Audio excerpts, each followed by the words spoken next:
quiet community in the western desert until the night of July 2nd, 1947. Witnesses say they heard strange sounds and saw a flying saucer crash.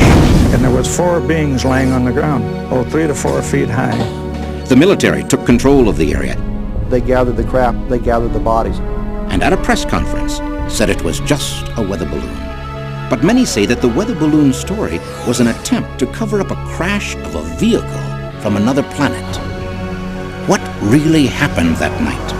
The secret of Roswell in this chapter of UFO Diaries. One of the most intriguing chapters in the stories of the UFO Diaries is the one often referred to as the Roswell incident. For almost 50 years, researchers have been unable to get to the truth of the matter. Did a flying saucer, some kind of unearthly spacecraft, crash near Roswell, New Mexico, early in July of 1947? Has the U.S. government recovered it and kept it hidden all these years? And what of the occupants, if any? What happened to them? Does the U.S. government really know what fell from the sky that night? And if they do, will they admit it? And why, after 50 years, do UFO researchers still say it's crucial that we learn the truth? Captain Kevin Randall has committed years of his life to the task of discovering this truth and has written several exhaustive studies on the events at Roswell. As an enduring mystery should, it all began on a stormy night in the summer of 1947. The story that's been told is that Mac Brazel was alone at the ranch in early July 1947, heard a clap of thunder that sounded much louder, different than the normal claps of thunder. Didn't think too much of it that night. The next day he was out on the range looking to see which fields had gotten the rain the night before because he was going to move the livestock, and as he explored the fields he came to an area that was filled with metallic debris. Captain Randall and many others have said that the pieces of debris that Mac Brazel discovered were like nothing else on Earth. Mac Brazel then decided to bring the matter to the attention of the authorities. So he left the ranch and drove the few miles into the nearest town, Roswell, New Mexico. The sheriff of Roswell at the time was George Wilcox. His granddaughter, Barbara Duggar, recalls the story. In the 40s, there was a spacecraft, a flying saucer is what Big Mom called it, crashed outside of Roswell. My grandfather went out there to the site. When he got out there, there was a big burned area, and then they saw debris. I asked her, I said, did he see any little space beings? And she said yes, there was 4 of them. The sheriff, according to reports, immediately got in touch with the nearby Army Air Base about the field of strange debris. It was only a short time before officers were on the site and eager to see exactly what Sheriff Wilcox was talking about. After all, a field full of debris is one thing, but actual beings from outer space? What happened next was either the biggest error or the biggest cover-up in the history of the Air Force. Major Jesse A. Marcel, the air intelligence officer of the 509th Bomb Group, was told by Colonel Blanchard to go out and take a look at the scene himself. Marcel got out there, again saw an area that he described himself as 3/4 of a mile long, 200 to 300 feet wide, filled with metallic debris. He showed it to Colonel William Blanchard, the commander of the 509th Bomb Group. Blanchard ordered a press release saying that the Army had captured a flying saucer, talked to Lieutenant Walter Hott. Hott issued the press release, wrote the press release, and took it to the various media outlets in Roswell, the 2 radio stations, the 2 newspapers, and from that point it went over the wire. The release read, in part, "The many rumors regarding the flying disc became a reality yesterday when the intelligence office of the 509th Bomb Group of the 8th Air Force, Roswell Army Airfield, was fortunate enough to gain possession of a disc through the cooperation of one of the local ranchers." But there was no mention of the space beings the sheriff told his family he had seen. Was this the beginning of a giant hoax or a giant cover-up? Barbara Duggar's grandmother was still afraid of the repercussions 40 years after the event. Anybody to tell it. She said, the reason I'm telling you this is because when the incident happened, the military police came to the courthouse and told George and I that if we ever told anything about this incident, talked about it in any way, that not only we would be killed, but the family, that they would get the rest of the family.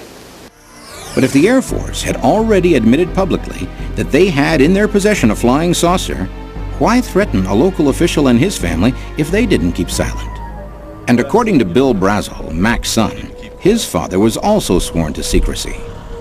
Secrecy about what?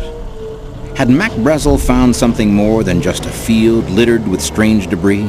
This is basically the point where the Roswell incident becomes a whole series of different mysteries, and they kind of crisscross one another. Because if Colonel Blanchard admitted they had a more or less intact flying saucer, then clearly somewhere they had more than just the small bits of metallic debris reported by Mac Brazel. According to many who were in Roswell at the time, the result was a tremendous flood of worldwide attention focused on the small New Mexico town. But what happened next seems to have been even more mysterious. 3 hours later, the official story changed. General Roger Ramey, commander of the 8th Air Force, the parent organization of the 509th Bomb Group, issued another press release saying it was nothing more than a weather balloon. According to General Ramey, the balloon had crashed on the ranch. That's what Major Marcel found. He had overreacted thinking that he had a flying saucer. It was just this weather balloon and the Raywin target reflector. Is it possible that this photograph was a total fabrication? Here's what the officer on the right, General Thomas Dubose, now says about this Army Air Force press release claiming the crash was just a weather balloon. We knew that it was a cover story, and whose idea it was, I haven't the vaguest idea, but we used that in order to assuage the curiosity of the press. Why? Why would representatives of the U.S. military announce that the debris was from a weather balloon if senior officers knew otherwise? Maybe Mac Brazel did find a balloon, but the problem with this is it never explains all the other testimony. It does not explain all the debris. Recently, Major Marcel's son has come forward to tell an amazing story he remembers from his childhood having to do with that same debris. Major Marcel brought some of the material home so they could show it to his wife and his son. Then later on he took all of that material back to the Roswell Army Airfield. I found this stuff scattered all over the countryside. The thing that set this apart from anything that I had ever seen before or since was the markings on parts of the wreckage. In the I-beam structural members, there was like a writing of sorts. I remember at the time thinking this was like hieroglyphic, but it wasn't really hieroglyphic, but it was more of geometrical forms and symbols. What has kept the Roswell incident a matter of heated controversy, even today? One reason is the story told by this man, Grady Barnett, a civil engineer living in Roswell at the time. Grady Barnett told his friend Vern Malte about what he saw that July afternoon. Mr. Barnett told me that when he was coming back from one of his field trips, he'd run onto a flying saucer that had burst open, and there were 4 beings on the ground. 4 alien beings, as well as an almost intact spacecraft. The number of beings coincides exactly with what Sheriff George Wilcox said he found. Civil engineer Grady Barnett claims to have seen a crashed flying saucer and the dead occupants of that craft. Can this be the same craft that the Army Air Force later claimed to have in its possession? But if Grady Barnett's flying saucer was almost entirely intact, what accounts for the massive amounts of debris discovered by Mac Brazel? And there was something else. Barnett said all the beings he saw were dead. Sheriff Wilcox told a slightly different story.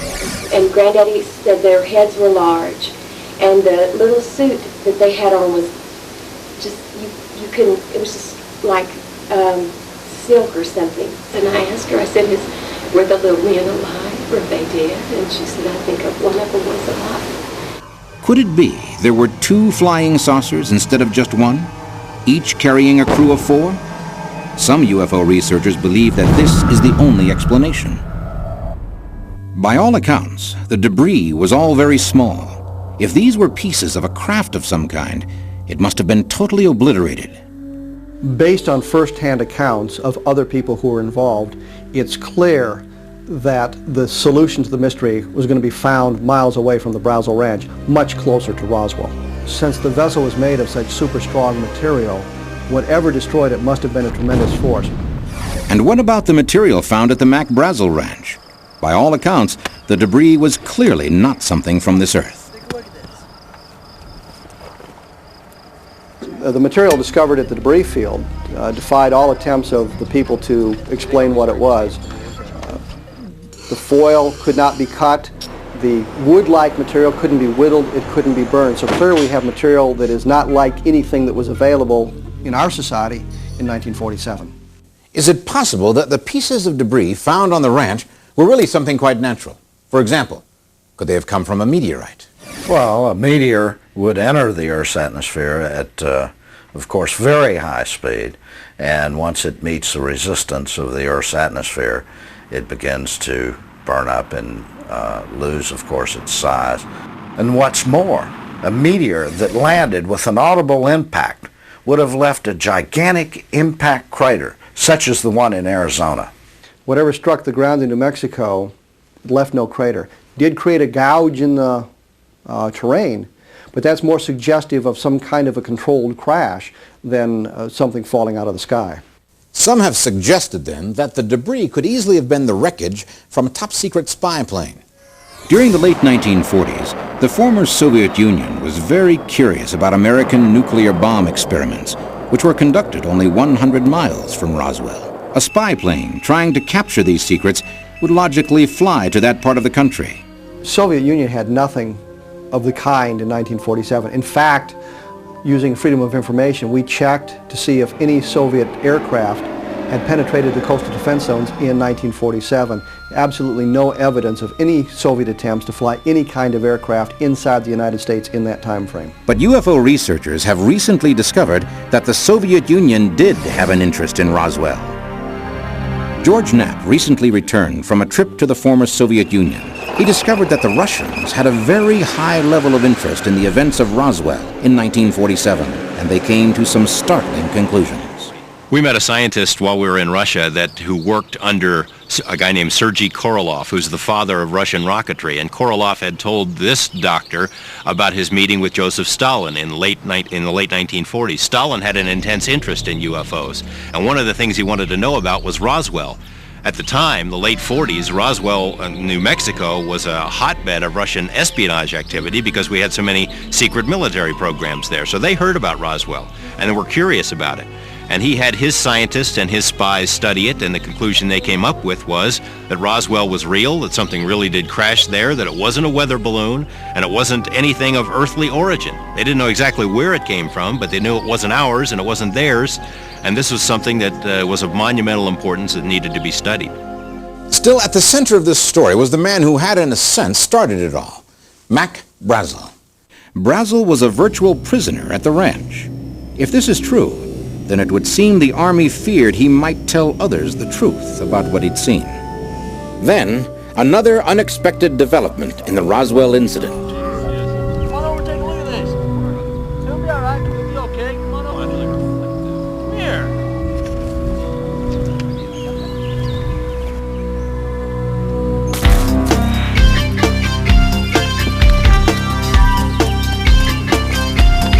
There he goes! Hey!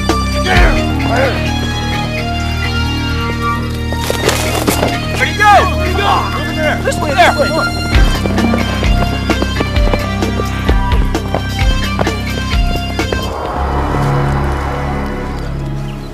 The story of the Roswell incident took a remarkable turn when, as witnesses claim, Mac Brazel escaped from the Army and headed straight for the people he knew he could trust.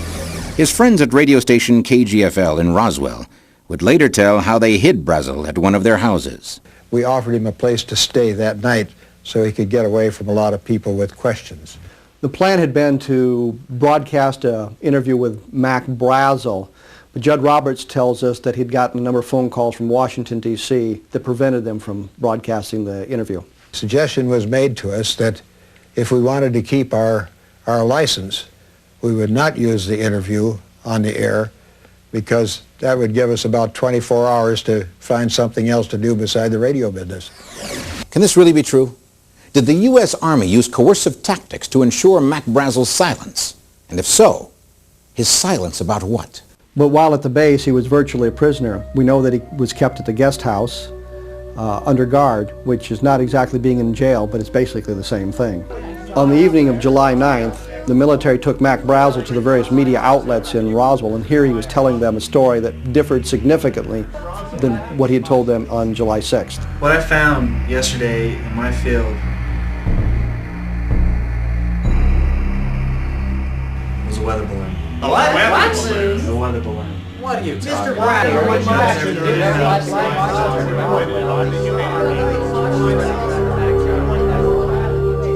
What happened to Mac Brazel during the time he was in custody? Why did he change his story? Perhaps the truth is that Mac Brazel planned to reveal the same remarkable story later told by mortician Glenn Dennis. In 1947, Glenn Dennis worked at the Ballard Funeral Home. In small towns, often the hearse doubled as an ambulance, and Glenn Dennis would have an opportunity to drive injured airmen back out to the base. Once he arrived at the hospital and escorted the airmen into the emergency room, he had an opportunity to see some of the metallic debris that had been collected on the debris field in the back of ambulances as he walked by them. It looks like you've had a crash. I said, I see some debris and then the ambulance is there. And that's probably where I really got in trouble right there. Excuse me, sir. This is private property. No looking. Hey, what do you guys got there? Don't you worry about what we got there. You say one word to anybody, and you're dead. Now get him out of here. Glenn was told in very blunt language that if he ever talked about this, if he went into town and told his friends about it, he'd be killed. But Glenn Dennis's connection to the Roswell incident did not end there. He would soon learn much more from his girlfriend, a nurse at the base hospital. And this was a young second lieutenant, a very deeply religious lady. She was born and raised in a very strict Catholic family. She was going into this examination room that was across the hall. She was going in to get some supplies, and when she walked in the door, there was two doctors there. She started out the door and said, "You stay here, we've got to have you." And what it was, they were examining, she told me, 3 bodies, foreign bodies. She said 2 of them were very mutilated. That was then. She said, "I've got to go back to the barracks." He said, "I am deathly ill and I've got to go back to the barracks." And then that was the last time I ever saw her. The next day, I called out. I wanted to see how she was doing and how she was feeling, and they said that she'd been transferred out, and they didn't know where, but she was no longer there at the air base.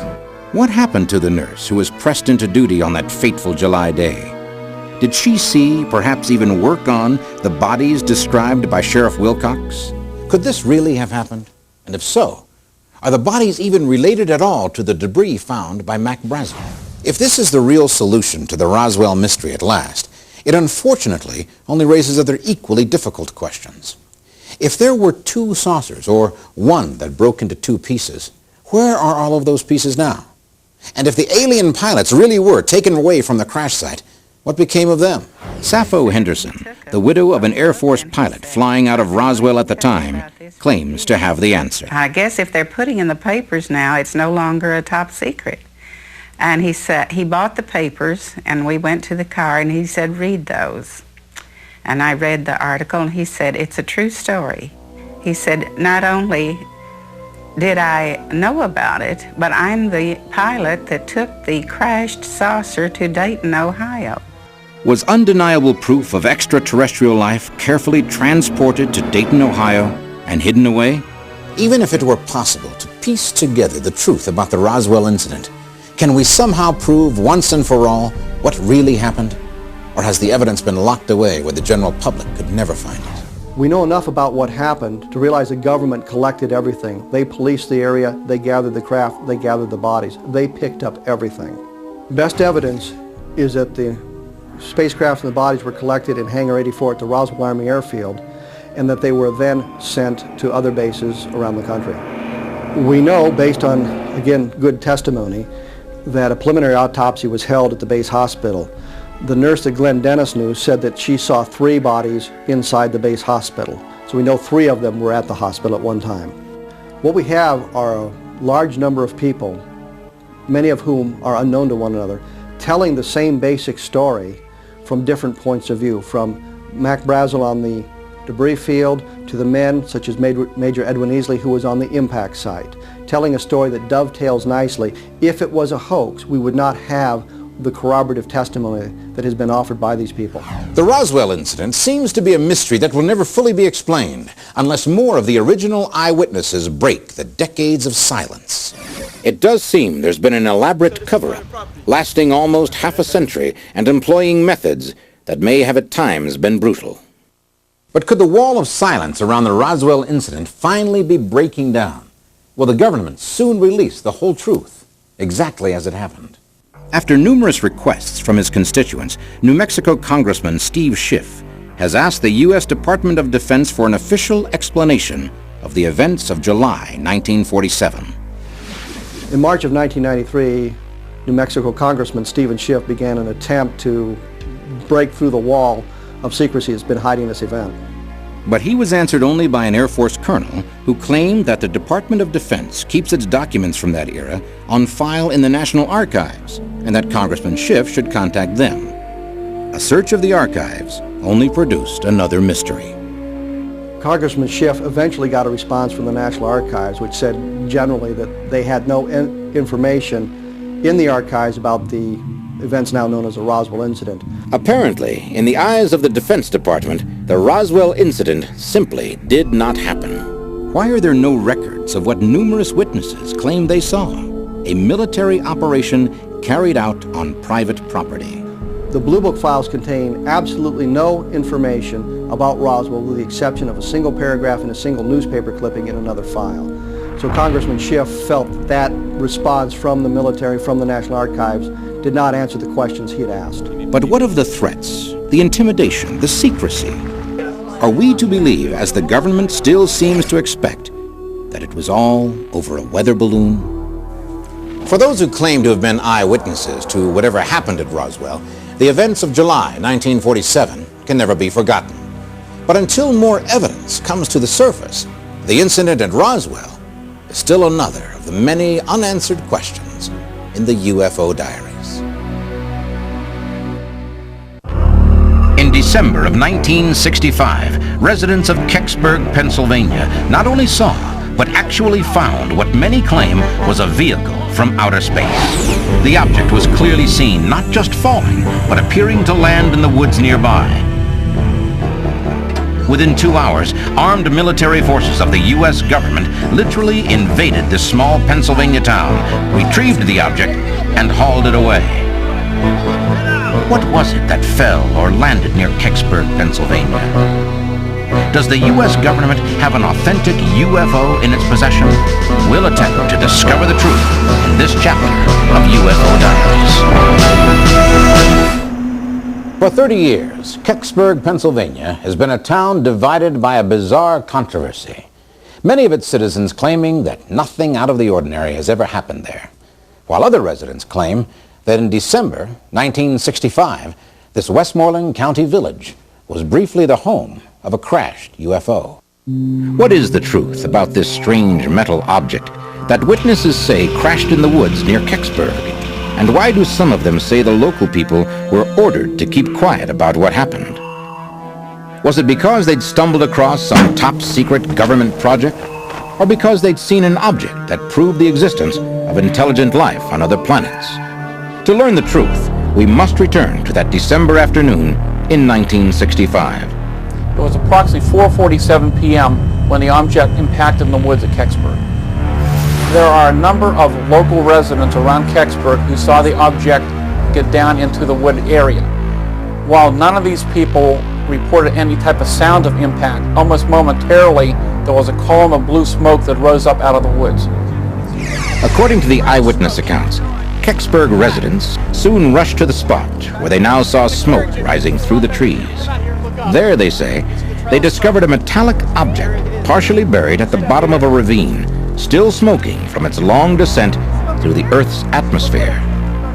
Kecksburg resident Jim Romansky says he was one of the first to locate the object at the bottom of a densely wooded ravine. Here was this large metal object in front of me. I've described it as a large acorn. And the reason I say the acorn is because around the bottom of this object there was a bumper that went the whole way around this thing. It was dented and it had a very distinct color. I mean, this thing was a bronze, copper, steel. It was a color that it's very hard even to describe. Then, according to Romansky and many other witnesses, armed U.S. soldiers arrived with trucks and other heavy equipment. You know, the military started coming in. We were under martial law. Jeeps, trucks everywhere. Down through the woods come two guys. Trench coats, crew-cut hair, straight as ramrods. He looked around, he looked at the object, he looked at us, and a very authoritative voice told us that this area is now quarantined, it's restricted, to get out. According to Romansky and many other witnesses interviewed by Stan Gordon, the object only remained in the ravine for a few hours because the soldiers who had so quickly arrived on the scene then recovered the object and took it somewhere else. Here comes this big flatbed truck, tractor trailer, okay, two-piece truck. And on the back of it, it either had either a tow motor, one of those things you're lifting it with, or a front loader.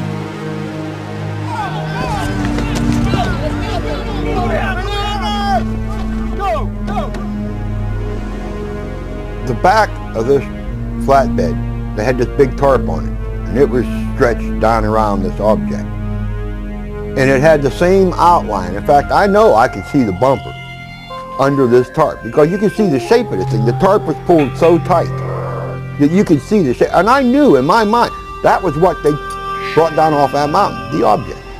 The military truck with the flatbed trailer with the object on it departed late that evening from Kecksburg. And from information we now have, the truck continued on and it went to Lockbourne Air Force Base in Columbus, Ohio, where it stayed over for a short period of time. From there it went over to Wright-Patterson Air Force Base in Dayton, Ohio. It seems very likely that our government had tracked the object and they had notified the quick response recovery teams that are involved in this type of operation. But since the object was apparently taken away, never to be seen again, it might seem that as far as the residents of Kecksburg were concerned, the incident was over. But according to a number of the eyewitnesses, the most terrifying aspect of their encounter with a UFO had really only just begun. John Murphy, who was the news director of WHJB, felt that the story concerning the object at Kecksburg was of great importance. So he did a lot of investigation on the case and interviewed a number of witnesses who had been involved or had knowledge about the incident. What exactly did you see? Well, I saw there was an object falling and it was burning. Is that exactly what you saw? Yeah. It was in the shape of an acorn. It was falling from the sky on fire, and it came down very smoothly and then landed in the woods. And it had some sort of writing of some sort. You couldn't figure out what it was saying. Writing? Are you sure it wasn't like Japanese writing or something? No. Or Chinese? Nothing I've ever seen. Nothing. Very different. Are you sure this is, you're saying it's a spaceship now, not anything that... Absolutely. It was very bright. Absolutely. So what is the situation here on the home front around here with all the soldiers? We don't know what's happening, so it's very frightening. According to the witness account, something seems to have badly frightened a good many of those who had seen the unidentified flying object and who had witnessed its recovery by the military. This is John Murphy. We're going to cut for a quick commercial break.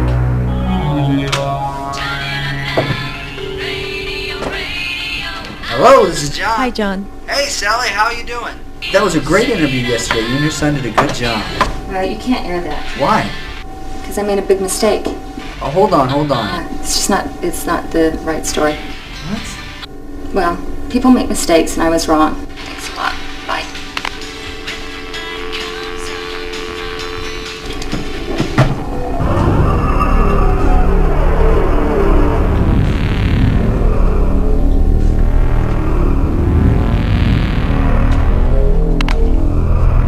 And we're back. It seems as though something must have occurred between the time of the interview with John Murphy and the time that the radio special was to be aired, because of the fact that these people were willing to be interviewed and then suddenly they decided they didn't want their name or any information aired with this report. Why? What happened to cause the witnesses to refuse to make their testimony public after they'd been so willing only hours before? I think these people knew that something had come down, and the military presence was so strong that night that a lot of people who the military knew, seen something or lived real close to it, was either told to be quiet or were bought out or something. You guys listen up. What you saw out there in that field, it was nothing. Erase it from your memory, okay? Don't tell your mom, don't tell your dad, don't tell anyone. You got it? The government does have an official policy on UFOs. They are not vehicles from any other planet. But they do know that some UFO sightings actually are piloted by alien life forms. What are you doing? What are you doing? This is our town. So one likely explanation for the behavior of the military at Kecksburg is that they knew they were dealing with a spaceship. But is there any way to prove that the object in the woods really was something not made by human hands? How can we learn the real truth about what landed in Kecksburg in December 1965? Is it possible that we are in fact on a wild goose chase, pursuing the truth about an event that never really happened? Many local residents agree that something fell to earth at Kecksburg, but some claim that government soldiers did not hurry to the scene or retrieve an object from the woods. There has been some debate over the authenticity of the event at Kecksburg, that nothing fell at all in the woods that day, that what was seen was only a meteor. But Jim Romansky says he has maintained for 30 years that the meteor story was the one given to some Kecksburg locals by the military. Someone said, hey, what the hell was that up there anyhow? And the guy hollered back, oh, it was a meteorite. And I looked at one guy and we both bust out laughing, because we knew it was no meteorite. Along with orders to stand by that explanation. You understand what he's saying? Good. I hope you do. Because if you don't listen, I'll kill you. With a 30-year-old debate dividing those who were in Kecksburg at the time, is there any way for us to really know the truth about the object that landed in 1965? After all, we don't have the object to examine. But is it possible for us to learn the truth by eliminating the explanations that simply do not fit the facts? As a researcher of this case and other type of UFO phenomena, it's always our position to try to find a logical explanation for what people see. I think, first of all, we can rule out the fact that the incident in Kecksburg is a hoax. Something did occur there that night that created a lot of activity, and the fact that the military apparently responded in the way they did indicated the fact that this was something that was important to our government and military. The bright fireball object was reported first in Canada, then over a number of states including Michigan, Indiana, Ohio, and Pennsylvania. So a lot of people did indeed see something. But does the sighting of a falling, flaming UFO prove that it was some kind of manufactured object?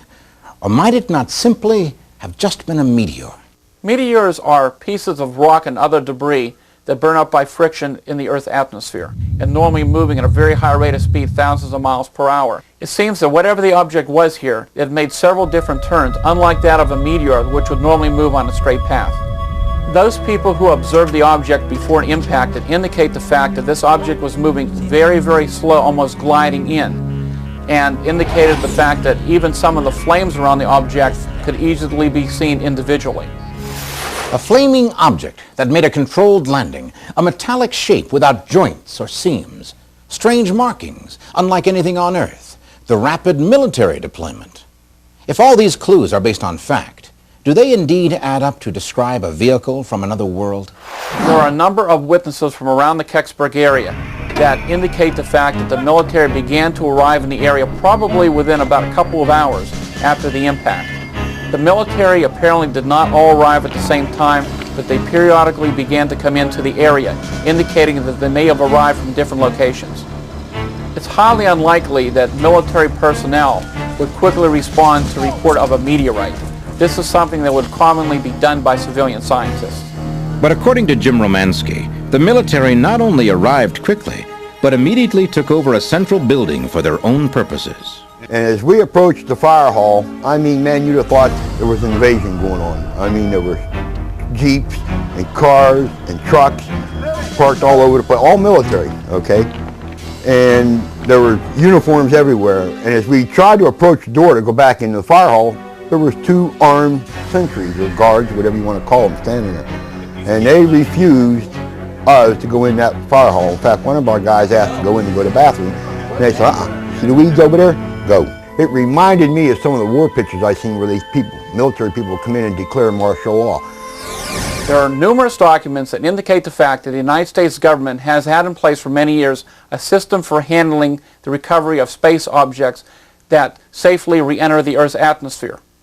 It is very likely that the specialized recovery teams would only have responded if there was something of great importance to the military. This would have been most likely, 1, some type of foreign space device that had landed on our territory and they would like to have studied, or 2, that this may have been something more unusual, such as the possibility of an extraterrestrial spacecraft. What is the official U.S. military answer to all of this? Do they say that the object recovered at Kecksburg is some top-secret spy satellite that accidentally dropped out of orbit? Or do they admit the possibility that it might be something not of this Earth? Stan Gordon tells of his quest for the answer to that question from the files of the Air Force's 662nd Radar Squadron. There are indeed records that indicate the fact that there are specially trained intelligence team military personnel that are on call to quickly respond to crashes of space objects that survive re-entry of the Earth's atmosphere. The 662nd Radar Squadron was assigned as a NORAD surveillance site, and Air Force documents verify the fact that at least a few personnel of that squadron were directly involved in the investigation at Kecksburg that night. However, when we look at the historical records for December of that squadron, there's no entry whatsoever of any activity on that day. That leads us to believe that this mission was classified and the paperwork went up the ladder somewhere else. The question is, why after so many years is our government still not telling us all the facts it knows about the Kecksburg incident? What is so secret about what they found at that location that even today they refuse to comment about the incident? It is not disputed that the military gathered up and hauled something away. But what was it?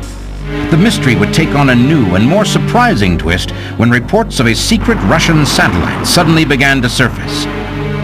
Could the episode at Kecksburg be fallout from a failed Russian space launch?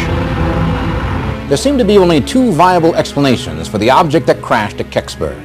Either it was part of a top-secret American or Soviet satellite project, or it was some sort of vehicle from another world.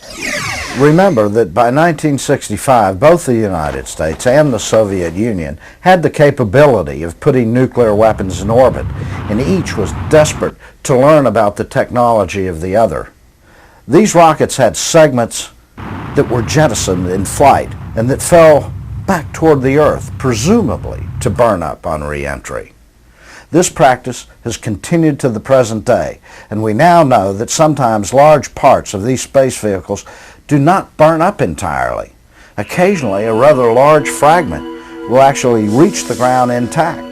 There has been a treaty on the books for many years that if something of foreign origin would fall on our soil, we would recover it and give it back to the launching country. Remember that the American military would have been very interested in recovering a Soviet probe such as Cosmos 96. It would have told a great deal about Russian technology at that time, particularly if there was any reason to believe that the object was part of a Soviet weapons system equipped with nuclear missiles. But it may be now that after so many years and the fact that both governments now are on a much more cordial level, the fact that they would rather just overlook the incident and forget about what happened so many years ago. Could the Kecksburg object have been a Soviet missile system, even a nuclear weapon that accidentally fell to Earth? Weapon-bearing satellite systems are not designed to make soft landings. If indeed the object that came down in Kecksburg that day was a part of such a weapon system, it first of all would not have made a soft landing, and secondly, most likely there would have been massive destruction in that area. Cosmos 96 was launched on November 23, 1965, but its booster failed on the same morning of the Kecksburg incident, and that occurred in Canada. there are indeed some similarities to the shape of the two objects in question. There was a tiny bit of resemblance, but that's where it stopped. Was the Kecksburg UFO a failed Soviet Venus probe? If so, does this also explain the strange hieroglyphics seen on the object by more than one witness? I mean, it was like circles and stars and dashes and all kind of markings on it. Writing, you sure it wasn't like Japanese writing or something? No. Or Chinese? Nothing I've ever seen. Nothing. The external markings or identification markings that we have seen on many of the Soviet probes at the time would look very unusual to people who are not familiar with the Russian language or the type of lettering. And in fact, if the object had re-entered the Earth's atmosphere, there could have been some scarring and burning, and they could have looked somewhat distorted from the re-entry. My dad is originally from Kiev, and I went to him one time and I said, Dad, I says, you could read and write Polish and Russian. He says, yeah. I said, write me something in both dialects. He says, what? I said, just write me anything. The Polish and Russian writing that I seen doesn't come nowhere near it. And yet the simple fact that Cosmos 96 did fall to Earth on the very same day as the Kecksburg incident is still sufficient evidence for many people to believe that they were one and the same. Then again, according to Stan Gordon, perhaps we shouldn't make up our minds just yet. We have to look at the possibility that one, that the object in question may have been man-made, possibly Soviet in origin. I mean, the Venus probe, you had seams, you had pieces sticking out, you know, it was that quick that I could look at the picture and say, it wasn't it. Because I've been a machinist for almost 30 years now. And I've cut a lot of metal. And I've never run into it again, never. The object that crashed in the woods at Kecksburg, Pennsylvania, has been the source of controversy and speculation for 3 decades. But are we at last approaching an explanation? There do seem to be many reasons to believe that the fallen Russian space probe Cosmos 96 was the object seen by so many on that December day in 1965. Particularly since we know that Cosmos 96 did crash on Earth on that day. But we must still consider several other important facts about Cosmos 96. The Cosmos Venus probe may have been a lot smaller than what people described at the site of Kecksburg that day. This appeared to be a one-piece structured object. They didn't see any rivets or bolts or seams on it. And in fact, they mentioned no type of external apparatus for sensing different types of information, which is very apparent on many of the Soviet space probes. Documents from both the U.S. Space Command and the Naval Surveillance Center verify the fact that Cosmos 96 did re-enter the Earth's atmosphere at about 3:18 in the morning in Canada. And yet, without the object itself, there can be no final proof. Is it possible that it still might be held in some military storage facility? And if so, where? We've already learned of one attempt to trace the object's recovery and how that search led to a dead end. The Russian embassy indicated the fact that they had no knowledge that Cosmos 96 or any other Soviet device had crashed in Pennsylvania on December 9th, 1965. Information obtained from the United States government indicates the fact that we had no re-entry of any American space debris or any type of weapon systems that could account for the crash at Kecksburg on that day. The official document obtained from the U.S. Air Force's Project Blue Book, which was their UFO investigation program, stated that the object which was involved with the Kecksburg incident was a meteor that had been observed over a large area. All I can say about that is the people that are saying this are lying. When we look at all the explanations for what we have concerning the Kecksburg incident, I believe we can roll out a hoax, we can roll out the incident involving an airplane crash, so we have to look at what possibilities still exist. Oh, I think it was a UFO. And our most likely explanations would be that we're dealing with either a man-made space probe, like nothing we've ever seen in this world. So you're Very saying different. definitely this is an alien ship? Yeah. Yes. Oh yeah, definitely. From someplace other than here. If we can eliminate those possibilities, then we have to deal with the fact that we might be dealing with an actual extraterrestrial spacecraft. Investigation to the incident at Kecksburg continues, and until we have more information, this is only speculation as to what the object might really be. Something did indeed fall from the sky that day in December of 1965 into the Kecksburg woods. The military responded very quickly, located the object and recovered it and took it away from the site. So until someone comes forward with irrefutable proof of what fell to Earth on December 9th, 1965. The incident at Kecksburg may forever remain one of the unexplained events